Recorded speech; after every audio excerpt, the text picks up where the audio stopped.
सभी साथियों का यहाँ समय निकाल कर आने के लिए धन्यवाद। पहले मेरे साथ जो गोपालगंज के हम लोग के साथी हैं, इनका मैं परिचय आपसे करा दूं। मेरे बगल में बैठे हुए हैं बाएं साइड में यहाँ जिला के अध्यक्ष राधा रमन मिश्रा जी हैं। बगल में हमारे विकास सिंह जी का नाम इसलिए पूछ रहे हैं, विकास सिंह यहाँ के इंजीनियर नेता भी हैं और पश्चिम चंपारण हम लोग के प्रभारी भी हैं।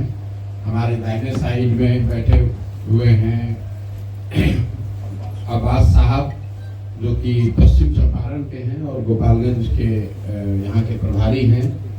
बगल में नियाज साहब हैं, आप लोग इनको जानते ही होंगे, बहुत लंबे समय तक यहाँ राजद के जिला अध्यक्ष रहे हैं और अब हम लोग के साथ हैं राज्य के स्तर पर बड़े पदाधिकारी हैं, उपाध्यक्ष हैं पार्टी के। उनके बगल में ज्योति जयंती जी हैं जो कि यहाँ महिला की अध्यक्ष हैं। उससे बगल में एलोरा नंदी जी हैं जो कि यहाँ की एक शिक्षाविद हैं, स्कूल चलाती हैं और बहुत लंबे समय से हम लोग के साथ जुड़ी हुई हैं। हमारे साथ बाएं साइड में बैठे हुए हैं बीके चौबे जी, एक्स रिटायर्ड ऑफिसर हैं, IAS अफसर हैं और इकाई कोट क्षेत्र से आते हैं। उसके बगल में खड़े हैं फैज अहमद साहब, ये मुख्य प्रवक्ता भी रहे हैं, जदयू के बड़े नेता थे, हमारे साथ बहुत दिन पैदल भी चले हैं। बगल में प्रमोद जी हैं और उनके बगल में फुलेश्वर कानू जी हैं। इधर से कुछ साथी हमारे जो जिला के पदाधिकारी लोग हैं, इन सामने इनका परिचय मैं आपसे इसलिए करा रहा हूँ कि पिछली बार जब मैं आया था गोपालगंज पैदल चलते हुए, तब तो कोई संगठन नहीं था। अब इन्हीं लोगों के कंधे पर संगठन है यहाँ, तो इन सबका धन्यवाद करना चाहते हैं। और आज 2 साल के बाद मैं गोपालगंज आया हूँ। भोरे में एक छोटा सा हम लोग का कार्यक्रम है, तो भोरे में जाएंगे, वहाँ पर लोगों से मिलेंगे। और बाकी आपके अगर जिला के स्तर के या राज्य के स्तर पे कोई सवाल है तो आप सवाल कर लीजिए। सवाल हम ही से खाली मत कीजिएगा, जन स्वराज से जो सारे संबंधित सवाल है वो तो इन्हीं लोग से कीजिएगा, क्योंकि यही लोग बैठे हैं और यही लोग यहाँ पर चला रहे हैं जन स्वराज को। तो सवालों का सिलसिला आप शुरू करें। उससे पहले मैं चाहूंगा कि अगर जिला अध्यक्ष जी हैं राधा रमन जी या कोई भी साथी अगर कुछ बोलना चाहते हैं तो 2 मिनट समय लेकर बोल सकते हैं। बाकी आप लोग सवाल है, आप जैसे कोई कुछ बोलना चाहते हैं तो कोई बोलना चाहता है तो ठीक। मेरा पहला सवाल है कि बागेश्वर धाम का पंडित धीरेन्द्र शास्त्री ने भोरे में 5 दिवसीय कार्यक्रम किया था जिसमें हिंदू राष्ट्र की घोषणा की, और आप भी हमारा पहला गोपालगंज जिला में आम सभा करने जा रहे हैं, उसी स्थान को क्यों चुने? नहीं, देखिए हिंदू राष्ट्र की घोषणा कोई बाबा थोड़े ही न कर सकते। हिंदू राष्ट्र हम लोग का जो राष्ट्र है वो तो जो इसके फाउंडिंग फादर्स हैं उन्होंने एक व्यवस्था बनाई है, उसके देश को चलाने के लिए एक संविधान बनाया है और हम लोग का सेकुलर देश है, वैसे ही रहेगा। हम यहाँ से खड़े होकर कुछ भी बोल दें, आप कुछ भी बोल दें, हर आप लोकतंत्र है, सबको अपना बोलने की सबको आज़ादी है, लेकिन देश को कोई बाबा नहीं चलाते हैं। देश को देश के जनप्रतिनिधि चुने हुए सांसद चलाते हैं। और संसद में तो अभी भी जो हम लोग की जानकारी है, देश सेकुलर देश है और उसको चलाने के लिए एक व्यवस्था बनी हुई है जिसके लिए जिसको हम संविधान कहते हैं। और संविधान की प्रस्तावना में और संविधान की भावना में देश को सेकुलर देश ही सर्वधर्म सम्मान वाली बात ही है। बाकी कोई बाबा आकर क्या कहता है उसका कोई बहुत महत्व नहीं है। भोरे में ही पहला सभा नहीं, भोरे में क्यों की है इसका कोई जिला के लोगों ने जहाँ पर कहा वहीं पर कर रहे हैं। ये कोई उसके पीछे कोई स्ट्रेटेजिक सोच नहीं है कि भोरे में क्यों कर रहे हैं और बैकुंठपुर में क्यों नहीं कर रहे हैं या कुचाईकोट में क्यों नहीं कर रहे हैं, हथुआ में क्यों नहीं कर रहे हैं। पहले जब पैदल यहाँ चले हैं तो पूरा गोपालगंज ही चले हैं। अब जो वापस आए हैं लोगों ने कहा भैया भोरे में किया जाए तो भोरे में कर रहे हैं।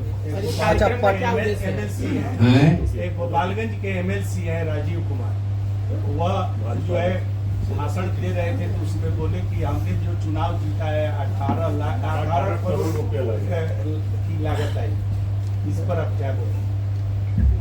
कुछ नहीं बोलेंगे, इतना ही बोलेंगे। उन्होंने व्यक्तिगत तौर पर क्या कहा उस पर तो कुछ नहीं बोलेंगे, लेकिन ये दिखाता है कि बिहार की राजनीति में पैसे का जो प्रभाव है वो किस कदर पिछले 5-10 सालों में बढ़ा है। बिहार में बाकी बहुत कमियां हैं, लेकिन ये एक चीज जो है ये थोड़ा हम लोग इससे बचे हुए थे। मेरा अपना मानना है कि दक्षिण के राज्य जो बहुत तरक्की कर रहे हैं बिहार के मुकाबले, वहां पर राजनीति में पैसे का बोलबाला बहुत ज्यादा है, बिहार, यूपी, मध्य प्रदेश, बंगाल के मुकाबले। लेकिन पिछले 2 साल से जब मैं बिहार में घूम रहा हूँ तो मुझे ये देखने को मिल रहा है कि अब बिहार में भी धीरे धीरे जाति के साथ साथ धर्म के धार्मिक उन्माद और पैसे का भी प्रभाव शुरू हो गया है। और इसकी शुरुआत मुझे लग रहा है कि निचले स्तर से हुई है। विधायक और सांसद के मुकाबले जो मुखिया का चुनाव है, जो नीचे स्तर के प्रमुख के जो चुनाव हो रहे हैं, जो जिला पार्षद के चुनाव हो रहे हैं, उसमें पैसे का प्रभाव बहुत तेजी से बढ़ा है। जो लोग पुराने यहाँ मुखिया हैं, आप लोग भी समाज में रहते हैं, 2001-2006 तक मुखिया के चुनाव में कोई पैसा खर्च नहीं हो रहा था। लेकिन जो 16 में 21 में मुखिया लोग चुनकर आए हैं, ज्यादातर साथी उसमें बता रहे हैं कि बहुत पैसा खर्च हुआ है। कितना हुआ है उसको लेकर अनुमान लगाया जा सकता है, कई बार आदमी बढ़ाकर भी बताता है। एक बात समझिए, जो चुनाव लड़ता है वो जितना खर्च होता है उससे ज्यादा बताता है। क्यों बताता है? इसलिए कि ताकि वो जो भ्रष्टाचार कर रहा है उसको जस्टिफाई कर सके, तो भाई इतना रुपया खर्च हुआ है तो कुछ तो चोरी करेंगे। और जो ये डायरेक्ट इलेक्शन नहीं है, जैसे प्रमुख का चुनाव है, जिला परिषद के चेयरमैन का चुनाव है, या जो जनप्रतिनिधियों के एमएलसी का चुनाव है, तो स्वाभाविक तौर पर जब मुखिया या उनको चुनने वाले लोग बहुत खर्चा करके आएंगे तो वोट देते समय उसकी कीमत भी लगाएंगे। उसमें भी आप देख रहे हैं कि ये पिछले 10 साल की ये घटना, 10 साल पहले यहाँ एमएलसी के चुनाव में करोड़ खर्च करना बहुत बड़ी बात है। और मैं तो 15 में बिहार में मैंने चुनाव कराया है। मुझे लगता है कि मतलब जो आधिकारिक लिमिट है उस पर तो कोई चुनाव नहीं लड़ता है, सच्चाई तो यही है। लेकिन इलेक्शन कमीशन को लोग बताते हैं कि हम 35 लाख में लड़ रहे हैं, 40 लाख में लड़ रहे हैं, लेकिन औसतन उसका 2 या 3 गुना पैसा लोग खर्च करते होंगे। लेकिन 18 करोड़, 20 करोड़, 25 करोड़ रुपया खर्च करते हुए बहुत लोग हमको दिखे नहीं। दावा लोग कुछ भी कर लें, कोई इक्का दुक्का अपवाद हो सकता है। 15 में तो हमने पूरे बिहार का चुनाव देखा है, इतना पैसा खर्च कोई नहीं करता है। अच्छा सर, लेकिन एमएलसी वगैरह का जो चुनाव है, प्रमुख का चुनाव है, जिला पार्षद के चेयरमैन का चुनाव है, वो विशुद्ध तौर पर खरीद फरोख्त का चुनाव हो गया है। और इसीलिए आपको इस तरह की वक्तव्य सुनने को मिल रहे हैं। अच्छा, पटना में बालू कारोबारी की हत्या हो गई, दौड़ाकर गोली मारा गया। भागलपुर में नित्यानंद राय के भांजे की हत्या हो गई, बहन को भी गोली मारी गई। और पुलिस कह रही कि हम काउंटर कर रहे हैं, इससे अपराध रुक जाएगा। अपराध तब रुकेगा जब सरकार का इकबाल हो। बिहार में सरकार का इकबाल खत्म हो गया है। आपने एक वो दौर हम लोगों ने देखा था जब लालू जी का राजद का अंतिम दौर चल रहा था, तो अपराधियों का इतना मनोबल बढ़ा हुआ था कि हर दिन ये घटनाएं आम हम लोग को सुनने देखने को मिलती थी। उसी तरीके से हम तो पिछले 2 वर्ष से आपको कह रहे हैं कि धीरे धीरे नीतीश कुमार जी के सरकार का इकबाल खत्म हो गया है। कोई डर नहीं रहा है, कोई व्यवस्था नहीं है।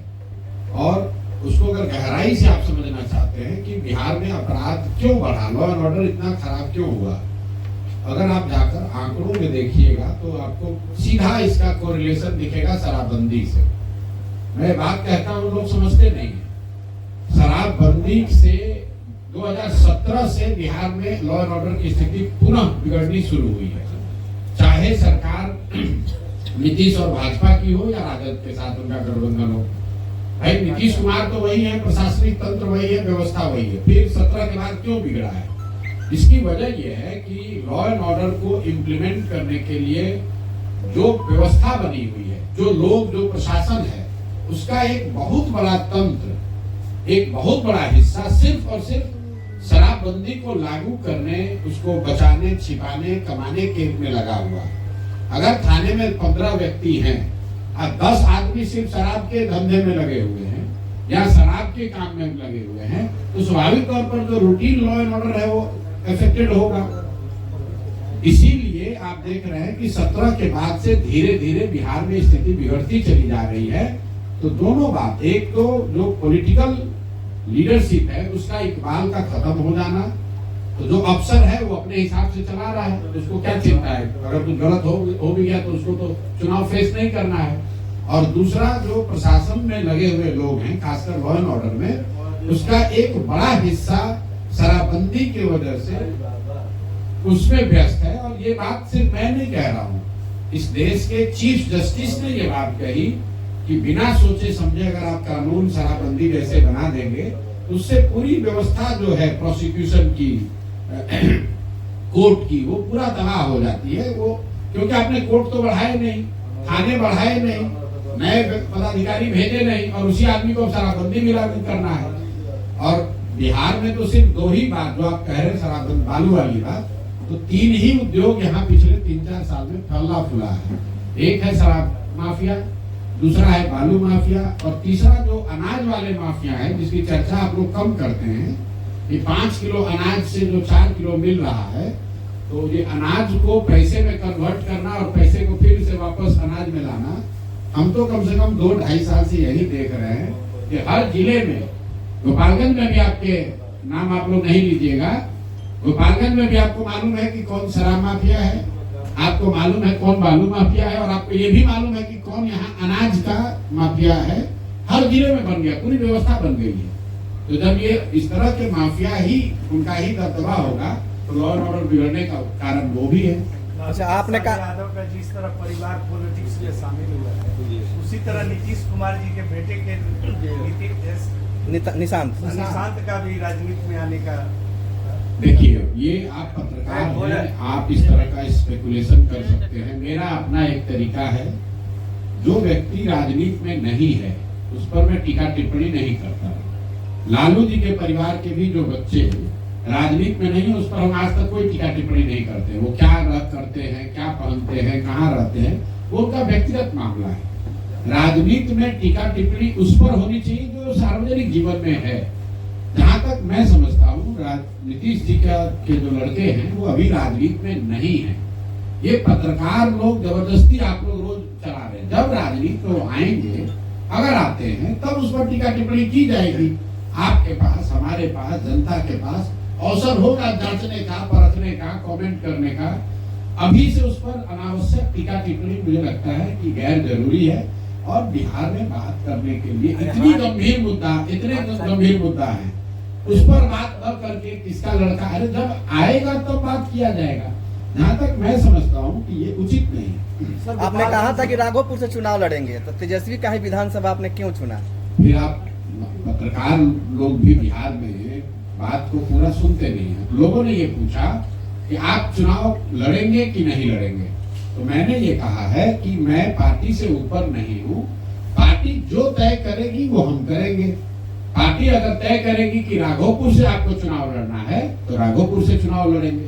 मैंने उसमें ये भी कहा कि हम लोग की अभी चुनाव लड़ने की आवेदन की प्रक्रिया चल रही है। हमने तो आवेदन नहीं दिया है, लेकिन मेरी जानकारी में है कि किसी कार्यकर्ता साथी ने, जन स्वराज के किसी साथी ने उत्साह में या अपने जो भी उसकी मंशा रही हो, उसने मेरे नाम से राघोपुर से आवेदन दे दिया है। मैंने ये कहा है, मैंने ये नहीं कहा कि हम कह रहे कि लड़ेंगे कि नहीं लड़ेंगे। पार्टी का नेतृत्व सब लोग बैठ के तय करेंगे। अगर सब लोग तय करेगा कि नहीं राघोपुर से ही लड़ना है तो लड़ेंगे, उसमें कोई दिक्कत नहीं है। बिहार में तमाम राजनीतिक पार्टियां आती है और आने के बाद तमाम लोग दावे करती है कि मैं ये करूंगा, जो भी बात सभी पार्टियां। लेकिन आप पर लोग क्यों विश्वास करें और आपने क्यों कि आप जो राजनीति करेंगे? मेरे पर जनता बिल्कुल विश्वास न करे। आपने बात ठीक कहा कि जो दल, जो नेता आता है वो यही कहता है कि हमको वोट दीजिए, हम सुधार देंगे। आप पत्रकार हैं, जाकर देख लीजिए 2.5 बरस में अगर मैंने ये कहा हो कहीं पर भी कि प्रशांत किशोर पर भरोसा करने से, प्रशांत किशोर को वोट देने से आपका जीवन सुधरेगा, हम तो इसका उल्टा बात बता रहे हैं कि भाई आपका जीवन तब सुधरेगा जब आप इसको सुधारना चाहेंगे, आप सही लोगों को वोट देंगे। प्रशांत किशोर को या धनसुराज को भी अगर आप जिता कर ले आएंगे, और धनसुराज के लोग जनता के प्रति उत्तरदायी न हो, अगर हम लोग में ये डर न हो कि हम काम नहीं करेंगे तो जनता हटा देगी, तो हम लोग भी काम नहीं करेंगे। तो आप बिल्कुल हमारी बातों पर भरोसा न करें। हम लोग जो कर रहे हैं उसको देखिए, जांचिए, परखिए, अच्छा लगे तो जुड़िए, न अच्छा लगे तो जिसके साथ पहले से जो एक्सपायरी दवा खा रहे हैं वही खाते रहिए। निर्णय जनता को करना है कि जो जिसको भाजपा को, राजद को, जदयू को आपने 30-35 साल देख लिया, 30-35 साल में आपको लाभ नहीं हुआ। अब एक नई दवा जिसका नाम है जन सुराज वो आया है, आपकी मर्जी, जो जिसका लाभ हो भी सकता है और जैसा आपके शब्द है कि शायद लाभ न भी हो। तो एक दवा है जो कि जिसका कोई असर नहीं आपको मालूम है, और एक दवा है जिसका लाभ हो भी सकता है, नहीं भी हो सकता है। तो कौन सा दवा आप चूज कीजिएगा, आप बताइए। भाई भाजपा, राजद, जदयू को तो आपने 20 साल हमने देख लिया, उससे तो कोई फायदा हुआ नहीं। तो आप अब जनता के विवेक पर है कि कोई नई दवा, नया विकल्प जन सुराज आया है, उसको ट्राई किया जाए कि न ट्राई किया जाए।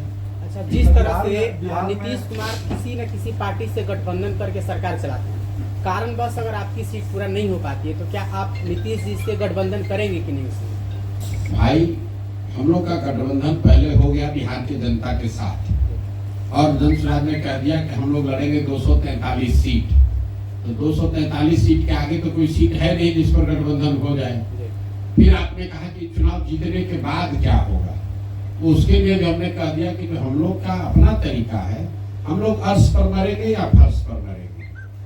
हमको ये मानने में कोई दिक्कत नहीं है कि संभव है कि जन सुराज को 5 सीट भी ना मिले। सारे प्रयासों के बावजूद अगर बिहार की जनता को लगता है कि नहीं भाई कोई हमको नया विकल्प नहीं चाहिए, हम पुराने वैसे ही घिसी पिटी व्यवस्था में रहना चाहते हैं, तो वो जो व्यवस्था है उसको वोट दे देगी। तो हम लोग को उतना सीट ही नहीं मिलेगा कि हम लोग किसी से गठबंधन करें।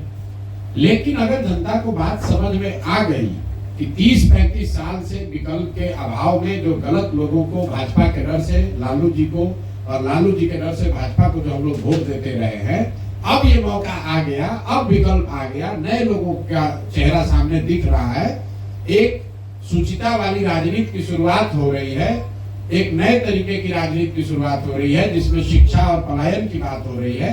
अगर जनता को ये समझ में आ गया तो जन सुराज को इतना सीट जरूर मिलेगा कि हम लोग को गठबंधन करने की जरूरत नहीं पड़ेगी। वर्स्ट मान लीजिए कि नहीं हुआ तो भी मान लीजिए, आप यही की बात मान लें कि कुछ सीट आ गया, तो 2025 में भी गठबंधन नहीं, 2029 में भी गठबंधन नहीं। अकेले आए हैं, अकेले ही बिहार को सुधारने का जज्बा लेकर आए हैं, चाहे 5 वर्ष लगे, 10 वर्ष लगे। इसकी ईमानदारी और इसकी शुद्धता में न आज कोई आँच आई है, न आगे जब तक मैं हूं तब तक इसकी ईमानदारी और शुचिता में कोई फर्क नहीं आएगा। करने में चाहे इसको 20 वर्ष लग जाए, 10 वर्ष लग जाए, उसमें कोई कॉम्प्रोमाइज का सवाल नहीं है। बिहार सरकार की नाकामियों को आप क्रिटिसाइज करते हैं, लेकिन आपकी पार्टी के इस विधानसभा में कैंडिडेट का कैसे सिलेक्शन होगा? कैंडिडेट का कैसे सिलेक्शन होगा? देखिए, ये तो पहले बिहार में कोई दल है जो कि कैंडिडेट का आवेदन ले रहा है। पहला दल जन सुराज है जो चुनाव से साल भर पहले लोगों का आवेदन हम लोग ले रहे हैं और लोगों को कह रहे हैं कि आप संभावित प्रत्याशी के तौर पर पर्चा, बैनर, पोस्टर लगाकर अपने क्षेत्र में प्रचार कीजिए। और पहला ऐसा दल है जो कह रहा है कि हम जून जुलाई में आपको बता देंगे कि आपका उम्मीदवार कौन होगा। तो जो लोग चुनाव लड़ना चाहते हैं, इसी समाज से निकले हैं, वो अपना दावा रख रहे हैं, जनता के बीच में भी रख रहे हैं, जन सुराज के लोगों के बीच में भी रख रहे हैं। जिसके नाम पर सबकी सहमति बनेगी वो उम्मीदवार बन जाएगा। यहाँ पैसे का कोई खेल नहीं है, टेबल के नीचे कोई पैसा देकर टिकट खरीद नहीं सकता है, जाति के आधार पर टिकट बट नहीं सकता है। जिसको भी क्षेत्र की जनता, हमने पहले कहा है, जन सुराज का स्लोगन है सही लोग, मजबूत लोग नहीं, बालू माफिया नहीं, शराब माफिया नहीं। हमको मजबूत आदमी नहीं चाहिए, हमको सही आदमी चाहिए। जिसको क्षेत्र की जनता सही समझे उसको हम लोग उम्मीदवार बनाएंगे। उसके बाद आप वोट नहीं दीजिएगा तो आप भुगतिएगा और आप फिर रोइएगा कि आपने नहीं दिया। भाई बिहार के लोग, हमारी जो समझ है, 2 बरस से तो यही कह रहे हैं कि भैया हम लोग के पास विकल्प नहीं था, आप बढ़िया आदमी आ गए हैं, आप अच्छे लोगों को टिकट दीजिए, आप विकल्प दीजिए, हम लोग आपके साथ खड़े हैं। कम से कम जनता ने कहा हमसे यही है। तो हमसे जनता ने कहा है तो हमको एक बार तो जनता को मौका, सही आदमी को टिकट देकर देना है। अगर जनता नहीं देगी वोट तो फिर उनसे जाकर पूछेंगे, भाई तुम तो कहे थे कि सही आदमी को वोट दोगे, नहीं दोगे तो फिर जो दुर्गति में जी रहे हो उसी में आगे जीना पड़ेगा। आपने बिहार के हर जिला के तरफ इस विधानसभा में आप चुनाव लड़ने जा रहे हैं, तो आप इस विधानसभा का आपका ये जीत का की फैक्टर क्या रहेगा, जीतने का की फैक्टर क्या रहेगा? जीतने का की फैक्टर जो है बिहार में वो ये है कि यहाँ 2/3 से ज्यादा जनता, चाहे वो राजद समर्थक हो, भाजपा समर्थक हो, जदयू समर्थक हो, कांग्रेसी हो, कहीं न कहीं उन लोगों ने ये मान लिया है कि हमें बदलाव चाहिए। बिहार में आप लोग भी पत्रकार हैं, बदलाव होना चाहिए, कुछ नया होना चाहिए, इसको लेकर तो हर जगह सहमति है। अब वो जन सुराज होना चाहिए कि नहीं होना चाहिए, इस पर बहस हो सकती है। लेकिन बिहार में 35 साल से लालू नीतीश भाजपा की जो सरकार चल रही है, इससे अलग कुछ होना चाहिए, जहां शिक्षा और पलायन की बात होनी चाहिए, बिहार में भी तरक्की होनी चाहिए, भ्रष्टाचार रुकना चाहिए। इसको लेकर तो पूरे बिहार में एक तरह से एक मत है लोग। तो की फैक्टर यही है कि लोगों की राजनीतिक बंधुआ मजदूरी, विकल्प के अभाव में गलत लोगों को वोट देने की जो परिपाटी बन गई है, मजबूरी बन गई है, उससे निकलने का जन सुराज रास्ता दे रहा है। और मेरा विश्वास है कि जनता को ये बात समझ में आएगी। आप उम्मीदवारों की घोषणा होने दीजिए, आपको एक तरफा जन सुराज के लोग ही हर जगह दिखेंगे। आपने सरकार बिहार में बिल्कुल 1 घंटा के अंदर कर देंगे, इसमें कोई इफ बट किंतु परंतु नहीं है, कोई वोट का इसमें राजनीति नहीं है, शराबबंदी का जारी रखने का कोई आधार नहीं है। पहली बात की शराबबंदी बिहार में लागू है ही नहीं है। आप जितने पत्रकार बंधु हैं, आप बताइए कि शराबबंदी आपके जिले में लागू है? घर घर में शराब बिक रहा है, तो किस शराबबंदी की बात कर रहे हैं? आप उस शराबबंदी का सवाल पूछ रहे हैं कि क्या शराब का होम डिलीवरी आप रुकवा दीजिएगा? तो हम आपको कह रहे हैं हाँ, शराब की होम डिलीवरी रुकवा देंगे, उसके जगह कुछ रेगुलेटेड दुकान खुल जाए, दुकान से शराब बिके, जिसको लेना है वो ले, पैसा दे, टैक्स भरे। क्योंकि ये जो दुकान बंद, शराबबंदी के नाम पर दुकान बंद हो गई और होम डिलीवरी चालू हो गया, इससे घर घर शराब बिक रही है, बच्चों का जीवन खराब हो रहा है। और बिहार सरकार का गरीब जनता का 15 से 20 हजार करोड़ रुपए का सालाना नुकसान हो रहा है। ये पैसा जा कहाँ रहा है? ये पैसा जा रहा है यहाँ के भ्रष्ट नेताओं के पास, ये जा रहा है यहाँ के भ्रष्ट शराब माफिया के पास। तो आप बताइए कि 15-20 हजार करोड़ रुपया जो बिहार की जनता का है, वो पैसा शराब के माफिया के पास जाए, ये कौन सा नियम होना चाहिए? और जिन महिलाओं के नाम पर इसको लागू किया गया है, सबसे ज्यादा प्रताड़ित तो महिलाएं हैं। 1.25 लाख से ज्यादा लोग, आप अपना आंकड़ा जाकर देख लीजिए, 1.25 लाख से ज्यादा लोग आज भी शराबबंदी कानून के तहत जेल में हैं। और जो जेल में है वो ज्यादातर लोग गरीब, अति पिछड़ा, दलित, मुस्लिम परिवार के लोग हैं, जिनके पास केस लड़ने का, बेल बॉन्ड भरने का पैसा नहीं है। तो किसकी मदद के लिए कानून बनाया गया? आपने जिस तरह पूरे बिहार के हर जिले में दौरा किया, उसी तरह से कांग्रेस भी कन्हैया कुमार के नेतृत्व में जन यात्रा शुरू की है। क्या वह जमीन अपना तलाश कर रही है? नया प्रदेश अध्यक्ष भी लाया गया है। बहुत अच्छी बात है, कांग्रेस बड़ा दल है, उनको प्रयास करना ही चाहिए। आश्चर्य की बात यह है कि 40 वर्ष उनको लग गया ये जानने समझने में। भाई कांग्रेस तो 1985 में बिहार को में रूलिंग पार्टी थी, तो 85 से 2025 मतलब 40 वर्ष हो गया।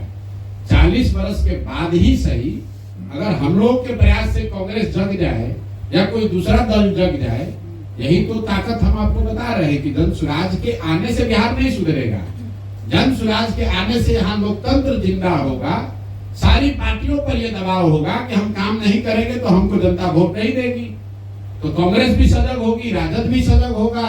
राजद भी मुसलमानों को जो बंधुआ मजदूर समझता है वो नहीं समझेगा। नीतीश भाजपा भी हिंदू समाज के जिन लोगों को अपना बंधुआ मजदूर समझते हैं कि लालू के डर से हम ही को वोट देगा, वो लोग भी डरेंगे। तो ओवरऑल बिहार का फायदा होगा। जनसुराज करे ना करे, जनसुराज के इस प्रयास से बिहार के लोगों का, बिहार की व्यवस्था का सुधार होना ही होना है।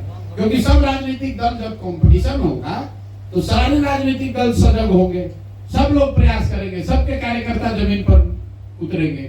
तो अगर राजनीतिक दलों के कार्यकर्ता नेता जनता के बीच में जाते हैं तो फायदा तो जनता का है, बिहार की जनता का है। अच्छा, आखिरी सवाल, लालू फैमिली पर ईडी कार्रवाई को किस रूप में आप देखते हैं? लालू फैमिली पर ईडी कार्रवाई और सीबीआई कार्रवाई कोई पहली बार तो हो नहीं रहा है। पिछले 30-40 सालों से लालू जी का जेल और कोर्ट से बराबर का ही नाता है, आते जाते रहते हैं। अब उन पर जब केस है तो केस में एजेंसी उनको घेरेगी। दो बात है, जो उनके समर्थक हैं वो कह सकते हैं कि भाई उन पर सरकार उनको परेशान कर रही है।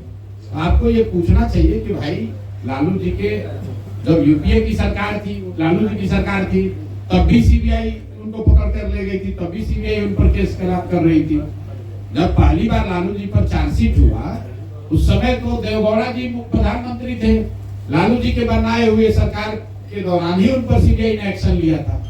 तो ये चारा घोटाला से जो दौर शुरू हुआ है पिछले 30-40 सालों से लालू जी पर इस तरह की कार्रवाई या उनसे जुड़े हुए लोगों पर होती रही है।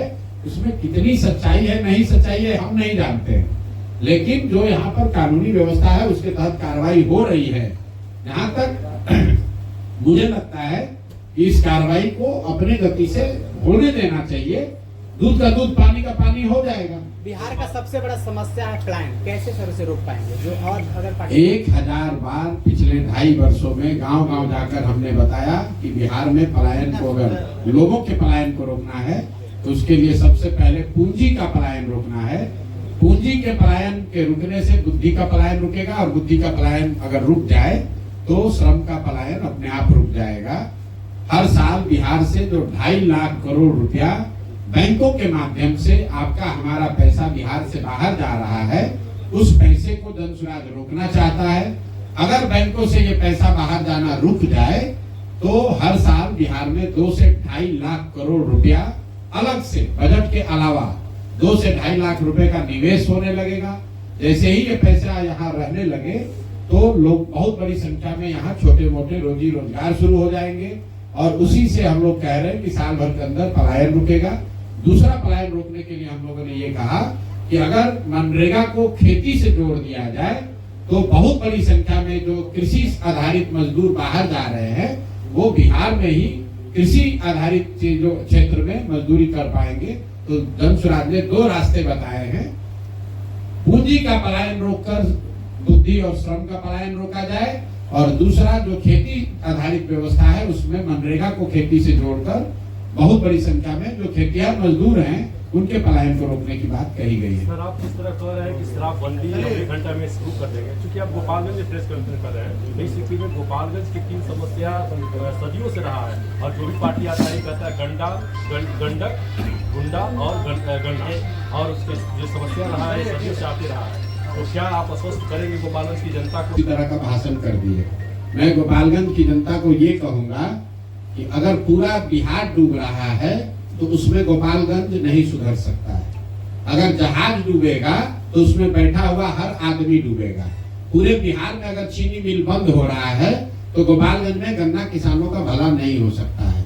अगर पूरे बिहार में बाढ़ और नदियों के कटाव की समस्या है तो यहाँ पर गंडक की समस्या से निजात नहीं दिलाया जा सकता है। अगर पूरे बिहार में गुंडागर्दी और लॉ एंड ऑर्डर खराब है तो गोपालगंज को आप स्विट्जरलैंड नहीं बना सकते हैं। तो जनसुराज की ये सोच नहीं है कि हम आए गोपालगंज में तो कह दिए भैया हम यहाँ गन्ना का ठीक कर देंगे। जो बात हम लोग बता रहे हैं कि जब तक बिहार की स्थिति नहीं सुधरेगी तब तक गोपालगंज की भी स्थिति नहीं सुधरेगी, सिवान की भी नहीं सुधरेगी, चंपारण की भी नहीं सुधरेगी। ऐसा तो है नहीं कि सिवान बहुत अच्छा चल रहा है और गोपालगंज खराब है। ऐसा तो है नहीं कि चंपारण में चीनी मिल बढ़िया चल रहा है और गन्ना किसान गोपालगंज में परेशान है। लेकिन इसके साथ साथ जब हम लोगों ने पदयात्रा की है तो ये भी कहा कि एक बिहार को सुधारने का मैप है, साथ साथ गोपालगंज नहीं, गोपालगंज के 200 से ज्यादा अलग अलग प्रखंडों का योजना बनाकर जारी करने की बात कही है। आप पूरे गोपालगंज की बात कर रहे हैं, यहाँ पर अंतर्राज्यीय बस अड्डा बनना चाहिए, इसकी भी बात करनी है। और जो गंडक के कटाव का मामला है, बाढ़ का मामला है, उसकी भी बात करनी है। आप जल जमाव की जो यहाँ समस्या है उसकी बात आप नहीं कर रहे हैं। गोपालगंज में आधा अगर पंचायत बाढ़ से प्रभावित है तो करीब करीब आधा पंचायत में जल जमाव की भी तो समस्या है। ऐसा तो नहीं है कि यहाँ 2 चीनी मिल जो चल रहा है वहां पर भी जो उस गन्ने के तौल में जो चोरी हो रही है उसकी तो आप उसका तो आप सवाल नहीं उठा रहे। जो यूपी के मुकाबले यहाँ कम पैसा गन्ने को मिल रहा है, गन्ने के उत्पादकों को मिल रहा है, उसकी बात आप नहीं कर रहे हैं। जो गन्ने की 3 क्वालिटी है और वो 3 क्वालिटी में कैसे मिल मालिक जबरदस्ती आपको वो गन्ना उपजाने पर मजबूर कर रहे हैं जिसमें कीड़ा ज्यादा लग रहा है। हम तो गांव-गांव जाके ये समस्याओं को हमने देखा है। हमको पत्रकार वार्ता में आके जानने की जरूरत नहीं है, हर पंचायत का ये समस्या बताया गया है। मुझे लगता है कि गन्ने का जो ये किस्म है, जो 3 जो श्रेणी है, वो तो सबसे बड़ी समस्या किसानों ने मुझे वो बताया कि जो किसान यहाँ गन्ना उपजाता था उसको हटाकर मिल वाले कह रहे कि तुम हमारा वाला उपजाओ, ग्रेड ए वाला, और उस ग्रेड ए में इतना ज्यादा कीड़ा लग रहा है कि उस बेचारा ऐसे ही नुकसान हो रहा है। वही हाल है। तो यहाँ पर सबसे बड़ी चोरी तो यहाँ पर तौल में है, गन्ना के तौल में जो चोरी है वो माफिया की तो बात ही नहीं कर रहे हैं आप लोग। तो जब तक पूरी व्यवस्था नहीं सुधरेगी तो सिर्फ गन्ना गंडक गुंडई की बात करने से नहीं होगा। ये तो बात 40 साल से चल रही है। मैं आपको ये कहना चाह रहा हूँ कि बिहार की व्यवस्था सुधरेगी तो गोपालगंज भी सुधरेगा। और जहाँ तक जनसुराज की समझ की बात है तो 2 साल हमने यही तो लगाया है कि गांव-गांव जाकर समझे कि गोपालगंज के गांव में, बेतिया के गांव में, सुपौल के गांव में क्या समस्या है, ताकि जब व्यवस्था को सुधारने का अवसर मिले तो निचले स्तर पर जो जानकारी इकट्ठा की गई है उसको देखकर कोई न कोई रास्ता निकाला जाए। आखिरी सवाल है सर कि 29 मार्च को अमित शाह भी आ रहे हैं बिहार में, कई बड़ी पार्टी कब आ रहे हैं? 29 मार्च को। हाँ। तो क्या लग रहा है कि विधानसभा चुनाव वो निर्धारित समय पे हो जाएगी या पहले हो जाएगी? भाई आपने अभी आपको एक कार्यक्रम पता चला कि अमित शाह आ रहे हैं 29 मार्च को। हम आपको बिना उनके कार्यक्रम के जाने हुए बता देते कि अगले 6 महीना में प्रधानमंत्री और अमित शाह को पूरे देश में सबसे ज्यादा प्यार बिहार से ही हो जाएगा। सारी योजनाओं की घोषणा बिहार से ही होगी। बजट अब बिहार के लिए ही बनेगा। किसान निधि का बटन जो प्रधानमंत्री को दबाना है वो भी आके बिहार से दबाएंगे। अब नवंबर के बाद फिर अगले चुनाव तक भूल जाएंगे। तो इसमें नई बात क्या है? अमित शाह बिहार के बारे में कितना सूचित है, कितना जानकारी है। जब वो आएंगे तो आप लोग पत्रकार वार्ता कीजिएगा। हमसे तो आप सवाल पूछ रहे हैं, अमित शाह से पूछिएगा गोपालगंज आ रहे हैं कि कहाँ आ रहे हैं? पटना आ रहे हैं। पटना आ रहे हैं। चलिए पटना आ रहे हैं तो पटना के पत्रकारों को पूछिएगा कि कितना बिहार में जिला है, यही बताइए। कई गो जिला है ये बताइए। बिहार में अभी बीपीएससी के बच्चों पर लाठी चली तो अमित शाह कहाँ थे? गुजरात में अगर किसी बच्चे पर लाठी चल जाए तो प्रधानमंत्री और गृह मंत्री वहां तुरंत पहुंच जाएंगे। गुजरात में एक दिन बाढ़ आता है, पूरा केंद्र सरकार वहां जाकर बैठती है। बिहार में हर साल बाढ़ आता है, कोई सुध लेने नहीं आता है। आपने अमित शाह मोदी का कोई बयान सुना? आप यहाँ चीनी मिल पर कुछ बोले? यहाँ के बिहार के लोग जो जाकर गुजरात में मजदूरी कर रहे हैं उस पर बोले जरा अमित शाह। अमित शाह जी से इतना मैं आग्रह करूंगा कि जो गुजरात में बिहार के लड़के गए हैं मजदूरी करने, जितना मजदूरी गुजरात के लोगों को मिल रहा है उतना ही मजदूरी खाली आप बिहार के लड़कों को दिलवा दीजिए। फैक्ट्री तो आप जीवन भर लगा नहीं, आप लोगों से 12 साल हो गए। जितनी मजदूरी गुजरात के बच्चों को मिल रही है गुजरात के फैक्ट्रियों में, उतनी ही मजदूरी आप खाली बिहार के बच्चों को दिलवा दीजिए। उन्हीं फैक्ट्री में गुजरात के लोगों को मजदूरी मिल रहा है 20,000 और बिहार के गरीब बच्चे जाकर उसी फैक्ट्री में 12,000 रुपए में काम कर रहे हैं। आपको हमारी बात पर भरोसा नहीं है? आप चलिए सूरत में, एक अकेले सूरत में 5 लाख से ज्यादा बिहार का बच्चा मजदूर है। चलिए मौरबी का जितना सिरेमिक फैक्ट्री है, इसी गर्मी में हम लोग यहाँ बैठे, बाहर धूप लग रही है, इसी चिलचिलाती गर्मी में मौरबी के जितने सिरेमिक फैक्ट्री हैं उसमें सब बिहार के बच्चे मजदूरी कर रहे हैं। अमित शाह उनके लिए कुछ कर दे भाई। बिहार में नहीं करा पा रहे, गुजरात में करा दो। वोट लेने की बात होगी तो सबको बिहार याद आएगा। आपने कहा अभी कांग्रेस वाले कुछ कर रहे हैं। आप लोग कोई पत्रकार ये नहीं पूछ रहे हैं कि कांग्रेस के एक नए अभी मुख्यमंत्री बने हैं तेलंगाना में, नाम है रेवंत रेड्डी। 2 वर्ष पहले अभी मुख्यमंत्री बने हैं, जुमा 2 वर्ष हुआ है। तो मुख्यमंत्री बनने के बाद उसने कहा, उस आदमी ने, कि बिहारियों का डीएनए है मजदूरी करने वाला। मतलब बिहार के लोग पैदा ही हुए हैं मजदूरी करने के लिए। ये रेवंत रेड्डी के शब्द हैं। जो भी कांग्रेस के नेता यहाँ आ रहे हैं जरा उनसे पूछिएगा तो भाई तुम्हारा यही सोच है? हम लोग जब मजदूरी करने के लिए ही पैदा हुए हैं तो काहे के लिए यहाँ यात्रा कर रहे हो, क्यों वोट मांगने आ रहे हो? तेलंगाना में ही वोट मांग कर बना लो सरकार। वोट हम लोग से मांगोगे और हम लोग से कह रहे हो कि बिहारी मजदूरी करने के लिए पैदा हुआ है। और आप जरा पूछे तो कोई कन्हैया कुमार, कोई राहुल गांधी, किसी ने अगर रेवंत रेड्डी के खिलाफ एक शब्द कहा हो तो दोनों बात कैसे होगा भाई? आपका मुख्यमंत्री हैदराबाद में बैठकर बिहारियों को गाली दे रहा है, कार्यकर्ता नहीं वहां का मुख्यमंत्री है, बिहारियों को कह रहा है कि पैदा ही हुआ है मजदूरी करने के लिए, और उसी दल का नेता आकर बिहार में वोट मांग रहा है और आप लोग सवाल भी नहीं करते।